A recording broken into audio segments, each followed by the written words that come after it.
bakit hindi tayo maggulaman sa mga palaging iniiwan gulaman? Hoy, Beshi! Ano ba naman yung mga hugot mo? Ang lalim, ha? Alam mo kung ako sa'yo, mag-boyfriend ka na kasi para kasing tamis tong mga gulaman mo yung love life mo, no? Eh, Beshi, alam mo naman kung sinong inaantay ko, di ba? Sino? Sino? Si Leo? Kasi tuwing mag-uusap kayo, puro ka lang okay, sige, oo. Ano ka ba naman, Beshi? Si Leo ang taga-singil ng mga upa ng mga pwesto sa Tiangge. Single, gwapo, may trabaho, at ka-age ko. Siya ang makakatuluyan ko. Hindi niya palang alam ito. Ah, Leo, napadalaw ka. Mirna, si Leo nandito, oh. Kaya tulala ka na naman, eh. Bakit? Ano? Sorry, ah. O nga, kanina pa nga ito nakahandaan. Actually, kanina pa kita inaantay. Ito nga pala yung bayad namin sa renta. Salamat. Sige. See you tomorrow.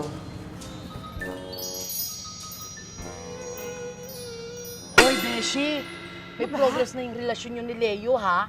Dati, sige lang. Pero ngayon, may see you tomorrow na.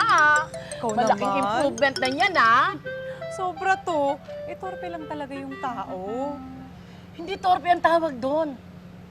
Tanga. Kung hindi man tanga, hindi lang talaga siya interesado sa'yo. In English nga, di ba? He's just not Tagalog na lang ulit. Hindi siya interesado sa'yo, Beshi. Of course not. Nakita mo ba yung tingin niya? Hindi mo nakita yun? Diba?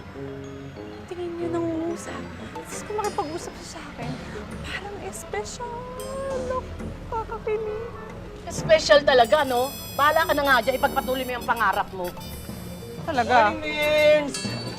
Evelyn, ito na nga pala yung mga yelo na in-order mo. Ah, hello, pakikuha na lang. Napasok na lang dyan. Mirns, di ba mahilig ka sa chicharon? Yung spicy.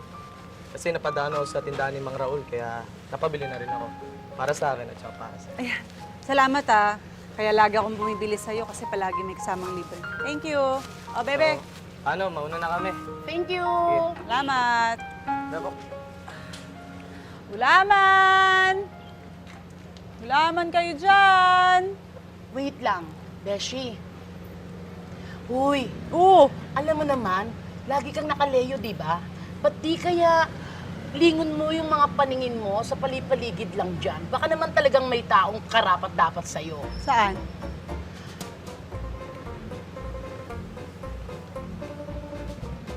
Si Michael? Oo! Ako naman, Beshi.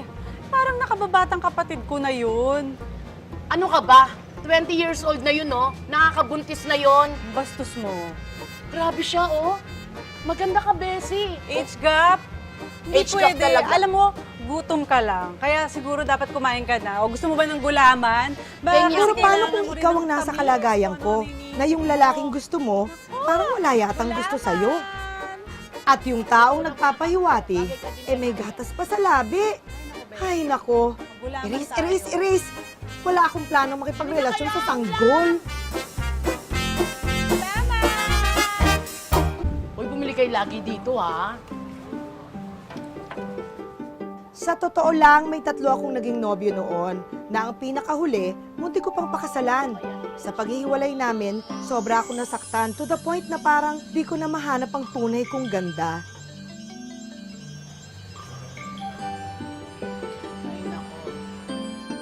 Kaya ngayon, umaasa na lang ako sa huling biyahe ko kay Leo.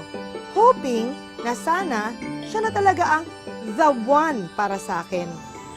Hi, Leo. Hi. Hello. Hello. Hoy! Wala ba kayong ibang sasabihin kundi hi and hello? Di ba kayo mag-uusap ng matino? Kasi, Alam ko na. Pasensya ka na. Kanina pa talaga ito nakaabang. Ayan o, ito yung bayad namin sa upa. salamat. Mauna na ako.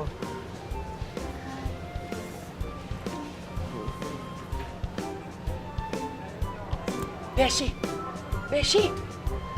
Ano, tulala ka na naman. Wala ba kayong ibang sasabihin o mag-usap man lang na puro hi and hello na lang naririnig ko. Meron. Minsan sinasabi ko, okay. O kaya, thanks. Ay, sus, Bessie. Alam mo bang mas mabilis pa ang usad ng traffic sa EDSA kaysa sa relasyong meron kayo niyan ni Leo? Ewan ko kung meron nga, ah. Ano ba yan? Hi, Mirns. Sino si Leo? Si Leo, Siya yung the man of her dreams. Ayun, si Leo. Talaga? Sayang naman. bakit sayang? Wala. Ay, may suha nga pala ako para sa'yo. Thank you, ha. Ayan, masayang pag nawala yan. Akin na yan. Beshi, tabi mo dyan. Mauna na ako, Mirns, ha? Thank you, Michael. Ay, may paramdam. Ba't ganun? Bakit naman kung sino pa ang nagpaparamdam, hindi ko naman bet. Kaya nga kailangan ko ng isang malaking Besi, tulong, gusto. Dear Uge. As in, H-E-L-F. Talaga? Help!